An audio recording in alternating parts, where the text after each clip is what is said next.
Hey there everyone, welcome back to another video of Transformers Simplified. So guys, in today's video we are going to discuss about Transformers architecture.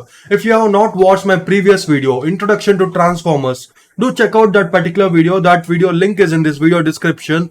If you understand that video only, you will understand this particular video. So guys, now let's dive into my computer screen and discuss more about Transformers architecture. Before that, if you have not subscribed the channel, do subscribe the channel and on the bell notification and share this video with your friends. It will encourage me to create more interesting videos like this. Now let's dive into my computer screen and discuss more about Transformers architecture. Guys, before we dive further, let me just give you all a small recap of our previous video. We explored the concept of Transformers and we understood its significance in these AI models and even the LLM models which are right now trending like ChatGPTs and Gemini. So these particular models have the base of Transformers that I have previously explained. You can check out that, and we have even discussed about the history and evolution of neural networks and how feed-forward neural networks like RNNs, LSTMs and GRUs came into picture and why did they fail, then how Transformers came into existence and why it was called as attention is all you need. And finally, after the Transformer comes, how did it revolutionize this particular AI industry that I have explained previously. You can check out that. Now here in today's video, what you all can expect is the overview architecture of Transformers, a high level overview where you will be understanding the multi-head attention, feed-forward neural networks, positional encoding, layer normalization and residual connection, which is very important. We will deep dive into all these particular topics, right? Whatever these all are the high level overview for today's video. So in the upcoming videos, we will be deep diving into each and every video in detail. So let me first show you all the architecture of Transformers. So let me just minimize my screen a bit. So this is Transformers architecture. You can even see this in this attention is all you need paper. You can check this particular paper. I'll attach this paper link in this video description as well. It is going to be very interesting. So what is dot product and multi-head attention in encoder-decoder architecture, everything we'll be discussing today. So this particular architecture you can see here. So this architecture, let us break down today one by one. So let me just reset the size. So this is our architecture. We have mainly two components. One is our encoder architecture. This is our encoder architecture. And this is our decoder architecture. Okay. So that is only in a big image. You can just have a look on it. So today, let me just explain you all this. The transformer architecture is designed to process sequential data such as natural language in a highly effective and efficient manner. Unlike traditional models that rely on sequential processing like RNNs, transformers utilize a mechanism called self-attention, allowing them to analyze the entire input sequence at once. This capability enables them to capture complex relationship and dependencies between tokens in the sequence. So the transformer model consists of mainly two components, which is encoder and decoder. Encoder. The encoder processes the input sequence and generate a continuous representation of it. It represents the captures and contextual information about those particular input tokens. So whatever input tokens we are going to give, right, it is going to represent that and it is going to capture the important information from that. The decoder. The decoder takes the encoder's output and generates the final output sequence. It does this to predict one token at a time using the encoded representations that are previously generated tokens. In short, here what happens is the encoder first takes in whatever input sentence you give and it encodes it, then send that encoded output to decoder.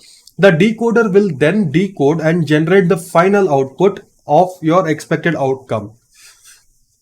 Both the encoder and decoder are composed of multiple identical layers. So typically 6 layers is in an original Transformers architecture, allowing for deep learning and complex feature extraction. So typically in an original Transformer architecture, you have 6 layers of encoders and decoder architecture. Key components of Transformers: multi-head attention, functions, Multi-head attention allows the model to focus on different parts of the input sequence simultaneously. So here what it happens, whatever input it takes, right, it simultaneously takes in all the inputs or outputs at a time. Multi-head attention. It computes attention score for each token in relation of all the other tokens, enabling the model to weigh the importance of each token when making predictions.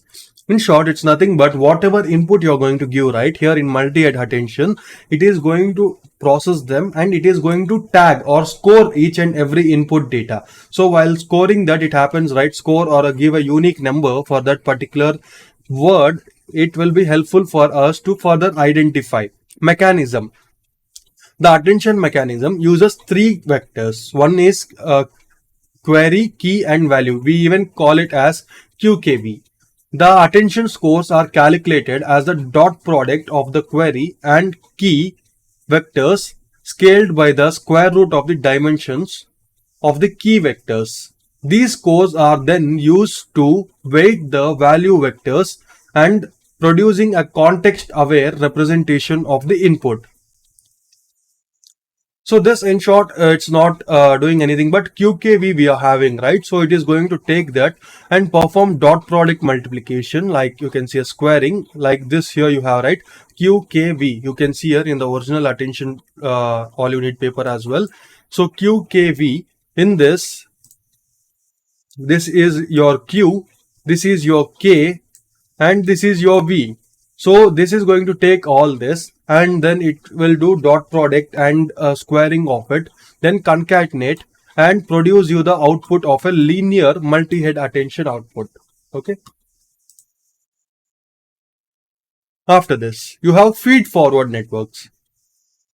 Each layer of the encoder and decoder contains a feed-forward neural networks. So those who don't know neural networks, they might feel this as a difficult, but simple feed-forward neural network is nothing but input and the process and output. So just see about neural networks, we'll understand in detail.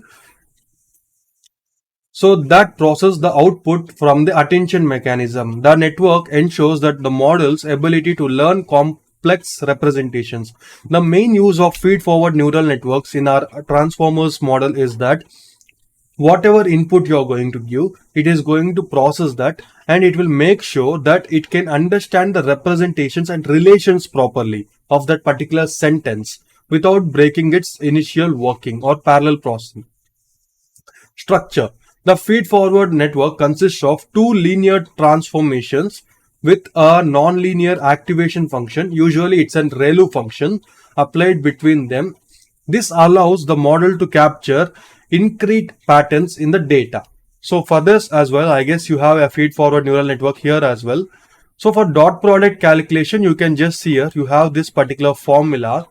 So this is the formula we use to perform dot product multiplication. So I'm not going to specifically go through this particular calculation, but you can give a try on it.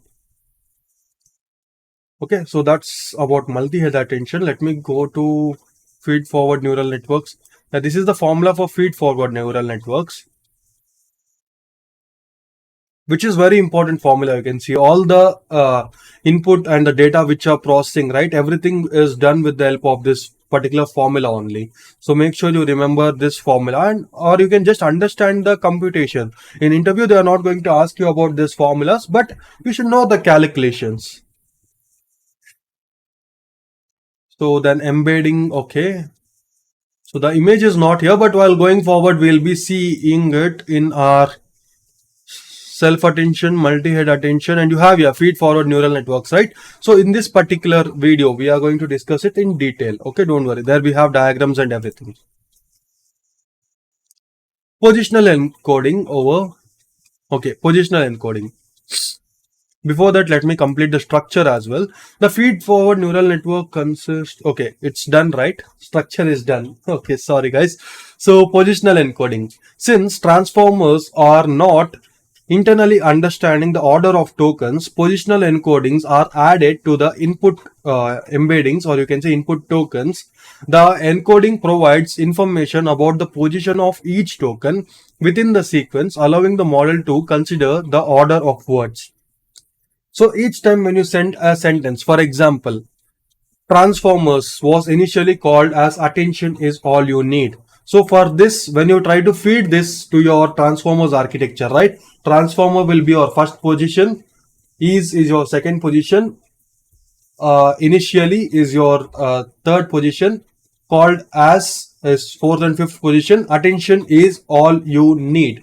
So another five positions. So each word will be tagged with one position. So this what it will happen is, so if you assign them with one identity number, so while if you do parallel processing also, finally, when you want the entire sentence, it will come in the same order or the same meaning without breaking the meaning and without breaking their sentence loop or the sequence of this particular sentence. Positional encoding will help for that. Implementing. Positional encodings are typically generated using sine and cosine functionalities, which creates unique encoding for each positions that can be added to the input embeddings. So using the sine and cosine functions, so I hope that's here, positional encoding, yeah. This is for positional encoding. You have here, you can see a sine formula and your cosine formula or cos formula. So with this particular formula only, it's been calculated. So why self-attention is your next task that will go, while going forward, we'll discuss about it. Layer normalization. Layer normalization stabilizes the training process by normalizing the inputs to each layer. This helps mitigate issues related to internal covariance shifted and improves covariance during training.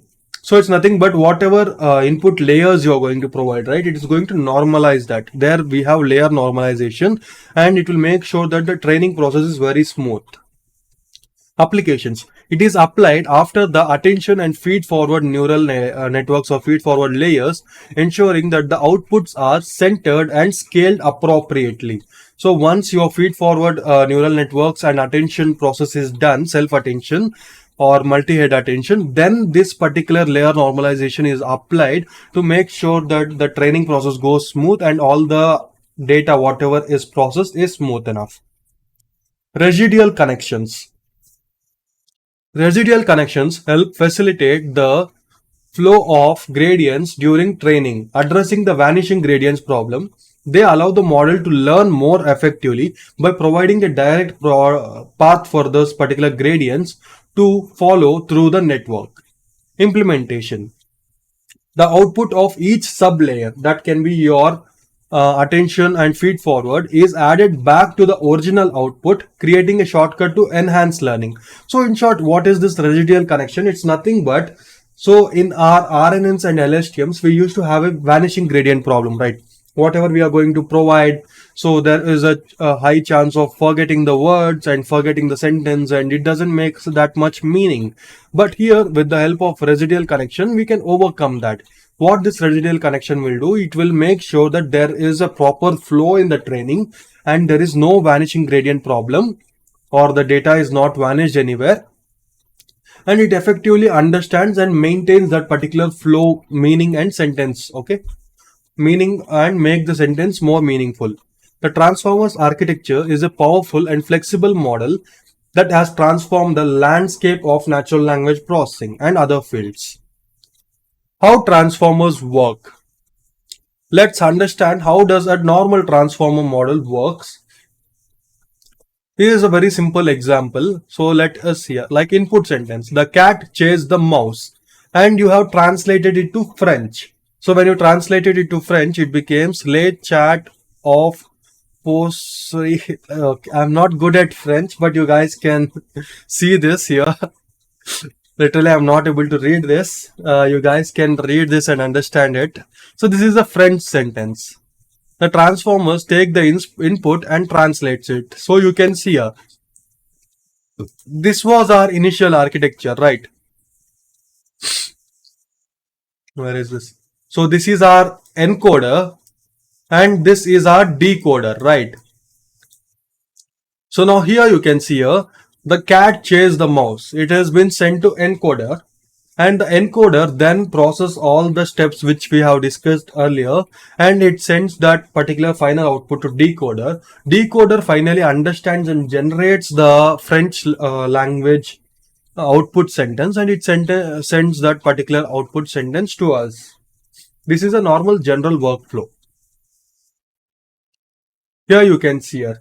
We'll deep dive and understand the internal mechanism of the translation from English to French. Input encoding. First, the input sentence is broken down into tokens, that is nothing but your words, and each token is converted into a numerical representation called as embeddings. These embeddings capture the semantic meaning of each word. So semantic meaning is nothing but it uses cosine similarity here. So those who have learned trigonometry, you might know what is cosine similarity. So you will understand that easily. Additionally, positional encodings are added to the embeddings to provide information about the positions of each token in the sequence. This is necessary because transformers process the entire sequence simultaneously, unlike RNNs that process one word at a time. So it's very important to add positional encoding and understand that properly. The main reason is Transformers, as I told you, it processes the entire information at a time, but not like RNS, right, which process one word at a time. You can see here, again, there is an image. The cat chased the mouse. So it is first been embedded. It becomes a cosine similarity, or you can say it's an embedded similarity numbers. Then those numbers of tokens are sent to positional tagging or POS tagging, token of position tagging, which is nothing but. Then from this, it is finally sent to the encoder model. Then the encoder model performs all its internal process. So you have the internal process here. So multi-head attention is done. Then you have adding and normalizing of the data, feed forward neural network, and again adding and normalizing. Then it sends to this one, decoder. You can see here, even here you have that particular image. So these images all also we have created it. I hope that's interesting. Encoder processing. The encoder takes the input embeddings with position encoding and passes them through multiple layers of multi-head attention and feed-forward networks. Each encoder layer processes the input, allowing the model to learn complex representations of the sentence. For example, the attention mechanism is the encoder that might learn the cat is related to chasing and mouse captures the semantic relationship between those tokens. So by reading this particular word, entire sentence, it will understand that cat, chase, mouse. So these are the main semantic meanings. So it is understanding that the cat is chasing the mouse. Here you can see the same input embedded tokens and POS tagging and tagged with positions. Then you have sent it to our input is then sent. Then it is sent to multi-head attention, and from there the feed forward neural network is done. Finally, after this is done, we send the output to again decoder. Decoder processing. The decoder takes the encoder's output and generates the output sequence in French. It uses masked multi-head attention to ensure that predictions for a given tokens do not depend on future tokens. This allows the decoder to generate the output one token at a time. The decoder also attends to the encoder's output, enables it to incorporate context from the input sentence.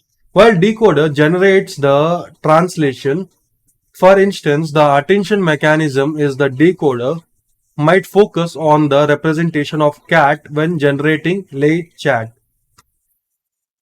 ensuring that the translation is constant while the input. So here in short, it's nothing going on. You can see here, once we got the embedded tokens, so that is again sent as the input, and output embeddings are then sent to masked multi-head attention. Here it generates understands the sentence and it generates the multi-head attention of it. Then feed forward neural networks process that particular thing. Here it generates the French words. Then it process for each word it generates the French meaning, or you can say French translation. Then it sends to feed forward neural network. This neural network mainly understands the meaning of the English sentence which we have given. The same way it processes and it makes the French sentence into a meaningful sentence. French words it reorganizes and makes into a meaningful sentence. Then it sends us as an output. Okay. Output generation. Finally, the decoder produces the output sequence token by token. In our example, it generates lay, chat, it's French in order, forming the complete French translation. So the same thing here you can see. Now you have the final image of it. So input, the cat chase the mouse and it's been sent to the encoder and then the decoder, then you got the output. So this image looks very interesting. I guess you can save it for your future references. Here's a summary of how transformers work. Okay, so this is just an summary of whatever is this image doing. So you can refer it. I have already explained, right? So the same thing is here. I'm not going to deeply dive into this summary. You can read this. And finally, we'll close this session with its key advantages. Processing the entire input sequences simultaneously, that is one advantage of using this encoder-decoder architecture. Uses attention mechanism to capture relationship between tokens. Effectively translate sentences even with long-range dependencies. This is also one advantage. So it translates and parallel processing is there. So that is one of the main advantage as well. Oof. There is so much to understand in transformers. So not only this, you have many more things to understand in transformers that we will deep dive going forward. And there are different names also for transformers. We call it transformers, attention is all you need, encoder, decoder, model, and many other things are there. So it is going to be very interesting, this entire session. So that's all for today's video, guys. Do like, share, and subscribe the channel. Meet you all in my next video. Bye.